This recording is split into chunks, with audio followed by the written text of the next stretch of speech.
All right, back here again today.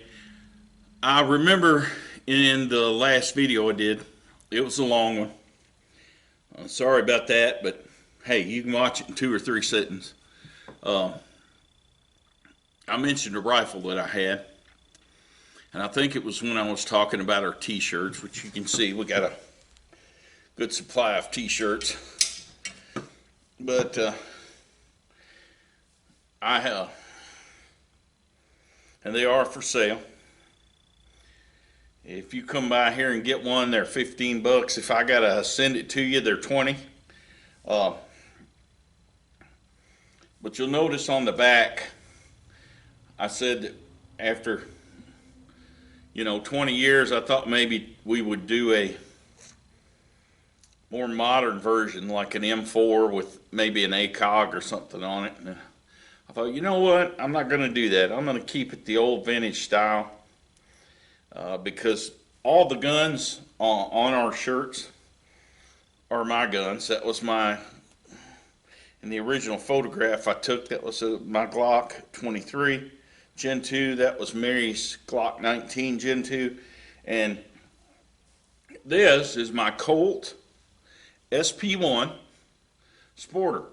Now, I guess I should tell you a little bit before I get into this too much, that as a kid I was very influenced by the Vietnam War, and like I say, I was a kid, obviously way too young to go or to be drafted, but I had 4 cousins that were drafted and that served in Vietnam, and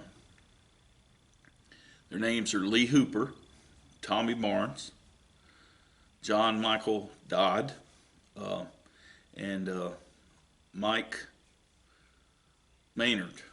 And they're 3 of them are on my mom's side of the family, and one was on my dad's side of the family. And so obviously, as my cousins, older cousins, they were on our minds all the time. Lots of prayers went up for them. And thank God every one of them came back home. Every one of them had kids who, may or may not appreciate the service that their fathers offered their country. As you know, I think Vietnam veterans are the kind of outlaws of all the veterans we had. These guys went and did a job that many in our country decided not to, and burnt their draft cards and basically got away with it. They got away with it. We pardoned, as a nation, we pardoned those who refused to go. In my mind, that was a sure sign that the country was headed down the wrong path. But all those in my family elected to serve. None of them wanted to, but they all, when called upon, did their duty. And so as a kid, obviously, everything I could get on what was going on over there, I tried to keep up with, even as a young child. And I had noticed in some pictures, of course, I've always liked the 1911 government model Colt, and I noticed that in the pictures, there was a lot of pictures that I had seen of Green Berets and those type guys, and they had a version of the M16 that was much shorter and had some kind of collapsible stock contraption, and just looked really cool. So 2 of the guns, as I was growing up, 2 of the guns that I always wanted to own were the Colt 1911 A1, because I like the looks of it better than the 1911, and the Colt, what the military called for a time the XM177 or the CAR-15. which means a carbine version of the AR-15. And so, of course, you know, when I turned 21, by the time I was 21 years old in 1 month, I owned a Colt 1911. Didn't get a good opportunity because of the price. I didn't get a good opportunity to buy a shorty AR until I think it was 1989 when I had the funds available. And at that time didn't really have the funds available. I bought it with the credit card. At that time, my friend Mike Scott was running a convenience store, and so we put it down. I think basically $600 worth of diesel fuel, and that's what I used to buy this rifle right here. And this rifle is a Colt SP1. You can probably see the Ramp and Colt logo there. I've had it for a lot of years. I've done a lot of shooting with it. I'm going to show you the differences as the platform has evolved. I'm going to show you a lot of the differences in the modern design as compared with this old one. Now, from the best I can tell, this gun was made probably in 1978 or 79 without paying the $100 to Colt for the historical letter. That's about as close as I can get, just based upon what some people have learned about by paying for the $100 historical letter from Colt. And I may someday decide to get the letter. But one of the things you're going to notice immediately about this platform is that it has no forward assist. Unlike modern ones that have the forward assist here to close the bolt, to jam the bolt closed, the bolt carrier closed on a dirty chamber, these didn't have it. And the reason why is because if you'll see, the bolt carrier has a little divot in it. And we were smart enough in those days that if the bolt didn't close all the way, we put our thumb in that divot right there and pushed it closed. I mean, not that tough. You'll also notice that the buttstock is shiny. The reason it's shiny is it's not polymer. It is a rubber coated aluminum. It also has two positions. It's either innie or outie. There's nothing in the middle, okay? It's just a two-position stock. Of course, it's got the carrying handle. It's got the old A1 sights, which I think, were some of the best sights they've ever made, and that's simply because you use the tip of a bullet to crank the windage to where you want it, and let the detent pop out and sink into the hole, and it's there forever. And same way with the front sight. To adjust the elevation, you took the tip of a bullet and pushed the detent down and spun the front sight to the elevation you needed. And when you let the detent pop back up in one of the the gaps, it was there forever. You didn't have to worry about hitting the knob. You didn't have to worry about painting your zero. You had a zero from most of the time. They sighted them in at 200 yards. So, you know, just using these sights right here, you were guaranteed from the muzzle to never be, you know, much lower than 4 inches. And never much higher than 4 inches within, you know, 280 yards, 260 yards. So as far as contacting or hitting a target within an 8-inch circle, kind of what we call maximum point blank range in an 8-inch circle, you had a pretty good setup here. And studies showed back then that most troops wouldn't even engage an enemy combatant unless he was within 300 yards. So these did the job admirably. And I think the A1 sight system is still really viable. And I'm glad to see Brownells is now putting out what they call the Retro Series. And the A1 sights are on them again. To be honest with y'all, I don't remember the last time I adjusted these sights. It was probably in 1989, if you want to know the truth. Another thing you'll notice that becomes immediately observable, and let me get this one right here.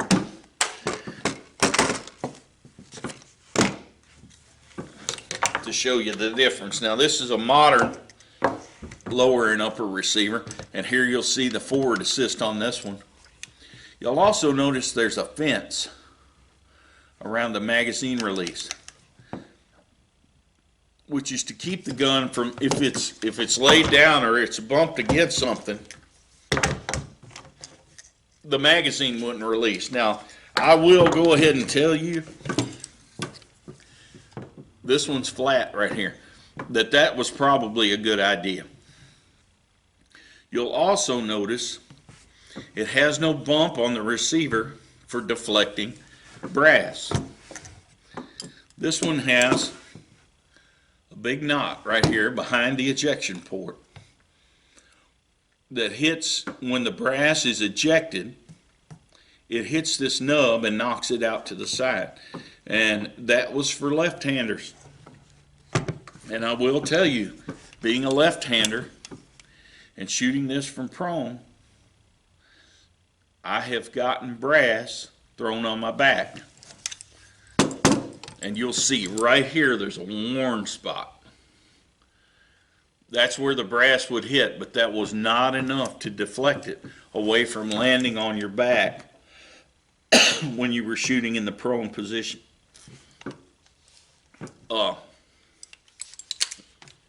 Now, of course, the military version, they made them in 2 barrel lengths. They made them in 11.5 inches and 14 inches.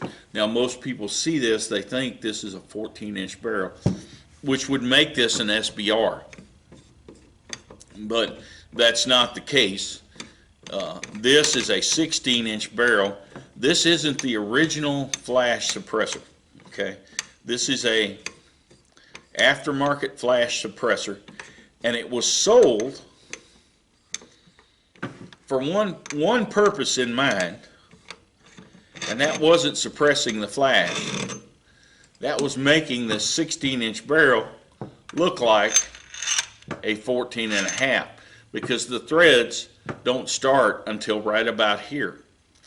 So it makes this barrel appear shorter than it is. And pretty cool feature. They originally came, these didn't have a 3-prong flash suppressor. When they were issued to the military, they had a very long flash suppressor to try and cut down on some of that muzzle flash, because y'all, I don't have to tell you, I mean, there's plenty of pictures out there, and we've got some awesome pictures of these AR pistols firing, and the ball of fire that exits out of that muzzle is impressive. So while this appears to the casual observer to be a 14.5-inch barrel, it's actually a 16-inch barrel, which doesn't require me to register it as an SBR. A lot of these SP1s are coming under the Curio and Relics regulations, because they're hitting 50 years old now. That's pretty amazing. This I remember when I first got this, y'all, I know one other guy in Obion County that had an AR when I bought this one. People didn't know how the charging handle worked. They had no idea that, everybody that picked it up said, whoa, this isn't a toy. No, this isn't a toy. This is a real rifle.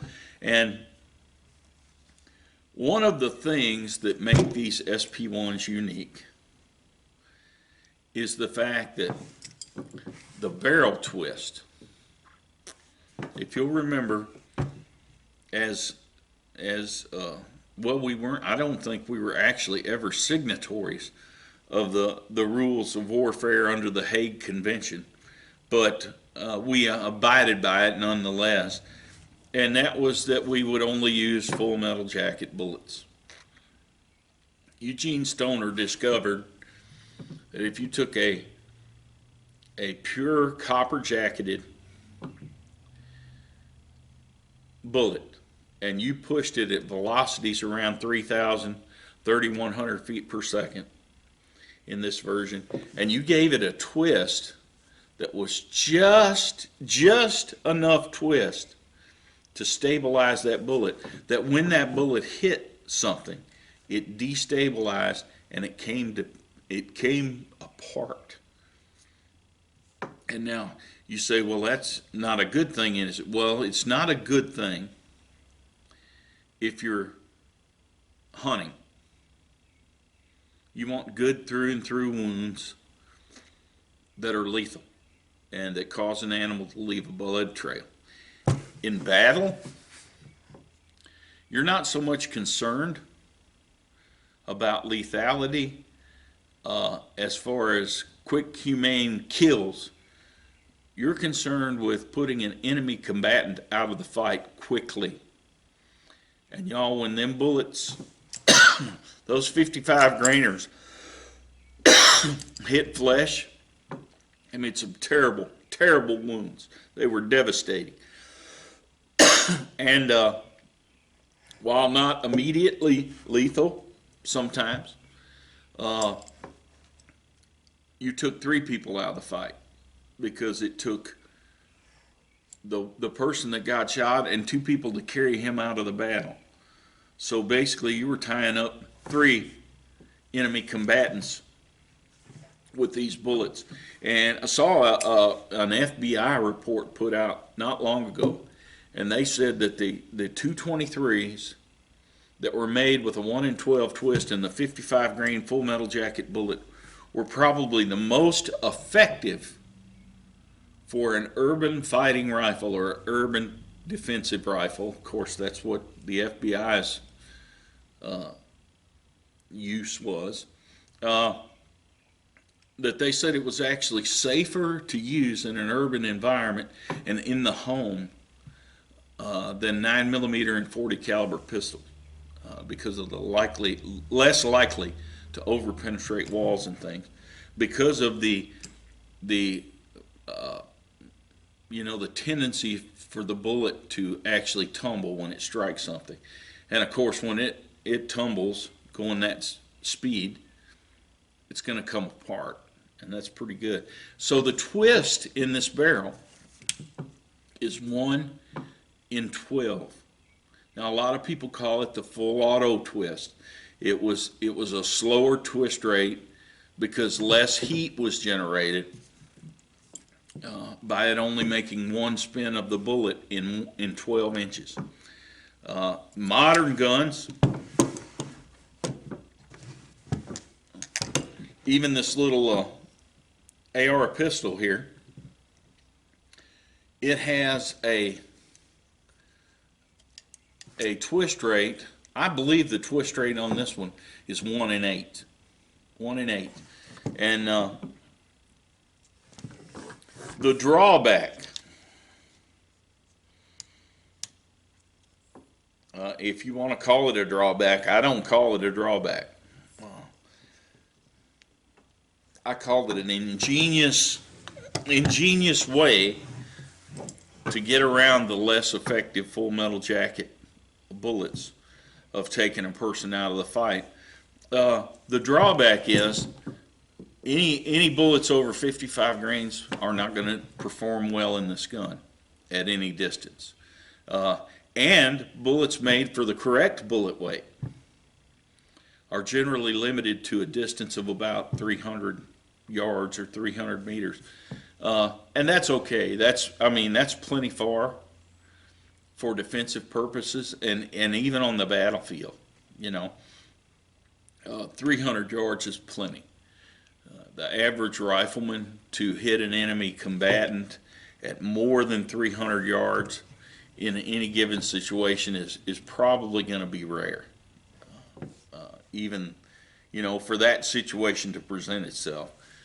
And obviously, in the jungles of Vietnam, a 300-yard shot was unheard of. So I don't consider it a drawback.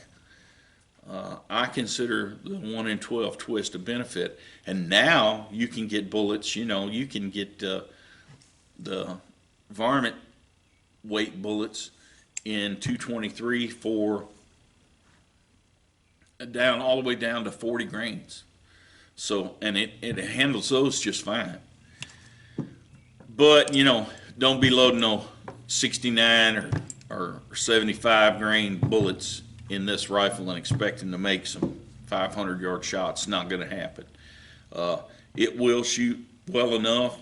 I mean, back in the day when we did those kind of things, I many times have busted a Coke bottle at 300 yards with this. So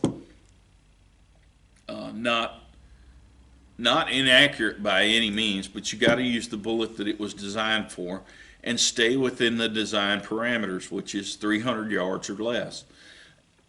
And I'm not going to get into why the carry handle and why the sight's so high above the bore axis.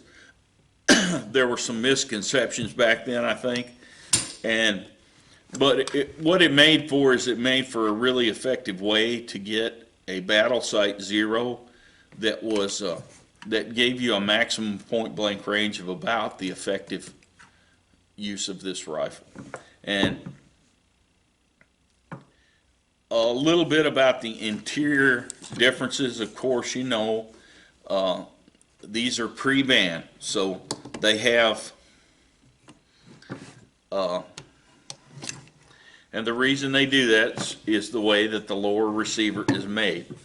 Now, I have a buffer in here that allows to take up some of the wiggle. It's just a rubber gasket that sits in there, and it takes up some of that slop. Matter of fact, it takes up all that slop.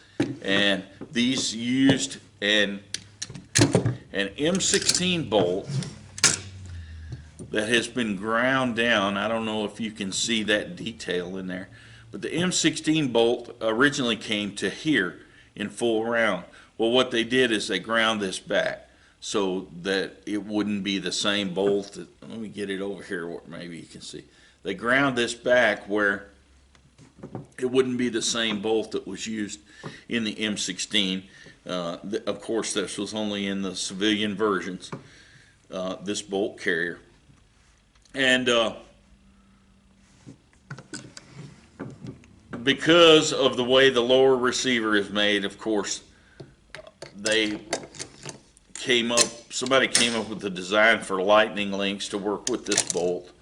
And oh boy, the government really didn't like that. So to satisfy the Bureau of Alcohol, Tobacco, and Firearms, lower receivers were redesigned so that those lightning links wouldn't work anymore, and which makes no difference. I mean, any of you who've ever fired a full auto gun enough to know semi-automatic fire is, my gosh, if you're fighting, you know, that's the preferred way to go. Very rarely are we going to find ourselves in a position where we need to click this switch back, you know, one more notch. It's just it's a fun novelty, and it's a riot. You know, I got a buddy that's got one of these that is fully registered and transferable, and it will go back. It has 3 position safety, and I got some video, I think, of us shooting it on my YouTube channel here. And my son Nathan was home from the Marine Corps, and you'll notice it's the same platform as this. No forward assist. It's the real deal. Okay, and it's got the actual short barrel. But I never saw a need for forward assist on this. This has been such a reliable rifle through the years that the only problems I can ever recall having with it was some very bad ammo that I bought. And every gun, I mean, it had, I had squib loads, I had misfires, I had hang fires with this ammo, so it was really bad. That's the only time I remember this gun ever malfunctioning.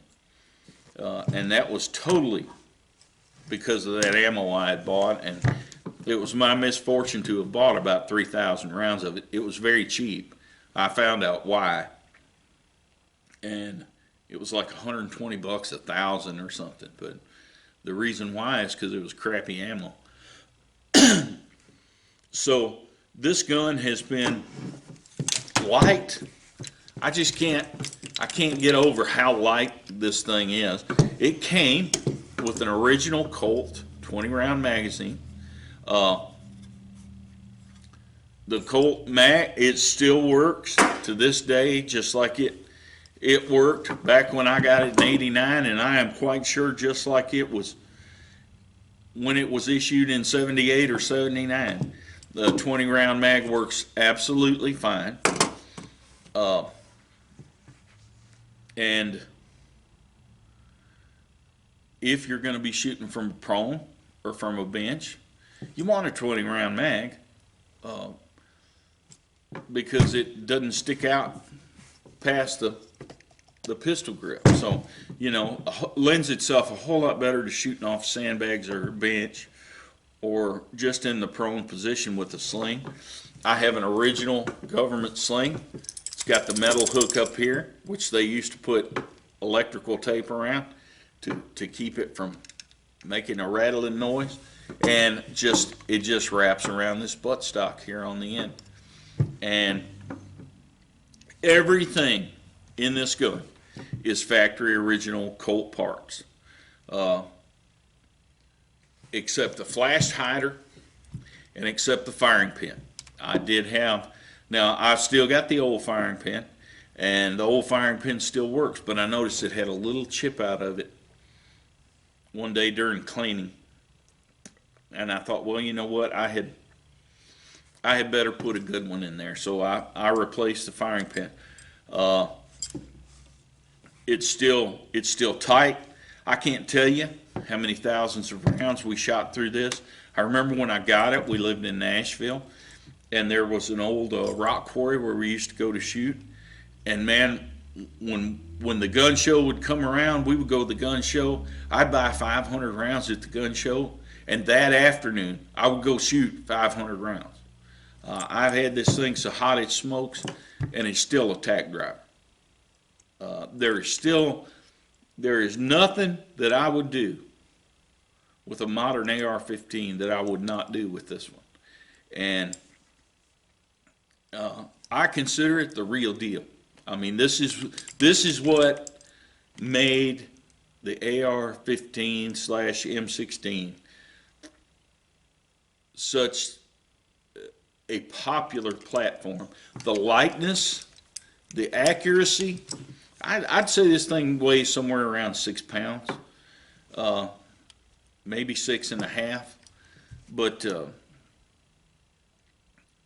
just, this is a purchase that I made. You can imagine $600 in 1989. That would probably be like $3,000 now. And it was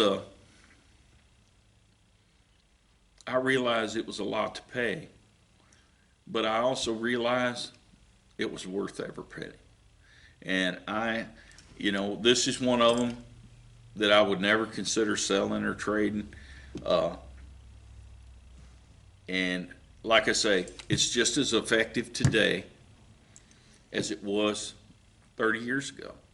So uh, I thought I'd show that to you. That's the one that is on the back of our shirts. Uh, One of the things you'll notice is that this has a bayonet lug. Obviously, the bayonet lug, when you put a bayonet on here, the blade sticks out about this far.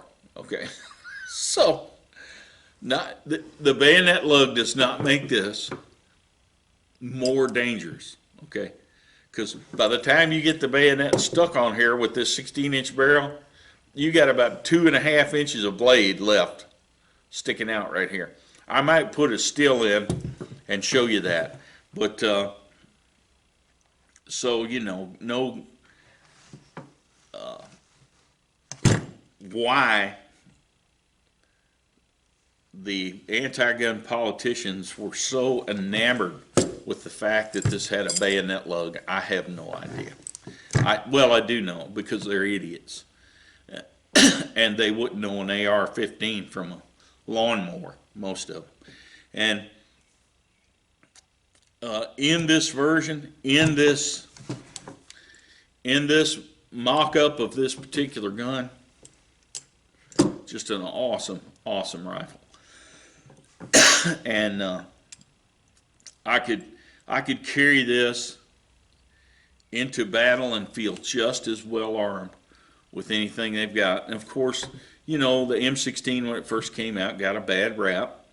Eugene Stoner told them that they needed to chrome plate the bore, and they needed to chrome plate the chamber for guns that were going to be used in a tropical environment. And because the test guns did not have chrome plated bores and chrome plated chambers, the Department of Defense didn't spend the bucks to have it done.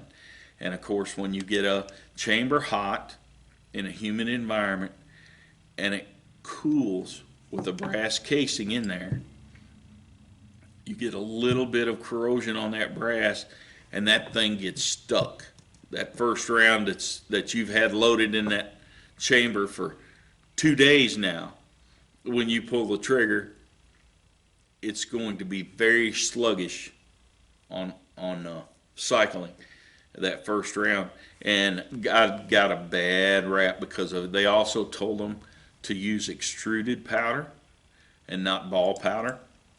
And in the of course, the way the military works, hey, we got all of this ball powder left over from World War II. Let's just use it in the inventories and get rid of it first. And of course, it's dirtier, and they had trouble. Listen, folks, use a good clean burning powder in this thing. I don't know how many rounds that I've shot. I know for a fact one day I shot over 700 rounds through this. We had this thing smoking, and it never missed a lick. And what more can you ask out of a fighting rifle? This meets all the requirements, and it's one that I will never turn loose of. They're pretty high in value these days because of what they are and because of who made them. I mean, heck, it's got the Colt rampant Colt pony on there, and now it does say that it's chambered for 223. But I want y'all to know this is the exact same. It's not a SAMI chamber. It's a NATO chamber. So back then, all the Colts they made, though they said 223 on them, they didn't figure Americans even needed to know there was a difference between a 223 and a 5.56. I fired both kinds of ammo in this, never had a problem at all. So, real cool rifle. I just wanted to show y'all this particular version, the old school version of, everybody called them the Colt Shorty back then. And Colt Shorty, and Colt called them, what'd they call it? It just says model SP1. That's the only thing they called it, and this was the carbine version of it. And real cool old rifle. And I can't think of anything else pertinent to say. I will say that this thing, in spite of all the shooting I've done with it and as hot as I've got it, it's probably just as accurate now as it ever was. And they made them to last, and they made them to work in all kinds of environments. Now, obviously, being made in 78 or 79, this has a fully chrome-plated bore and chrome-plated chamber, and the inside of the bolt carrier is chrome-plated as well. That's pretty important too, I think. And it just runs, and it always has, and I suspect it always will. Hey, thanks for watching. Like I say, if you want a t-shirt, let me know in the comments, and I'll send you an email address, give you an email. Well, it's very easy. It's jamiespalding@yahoo.com. And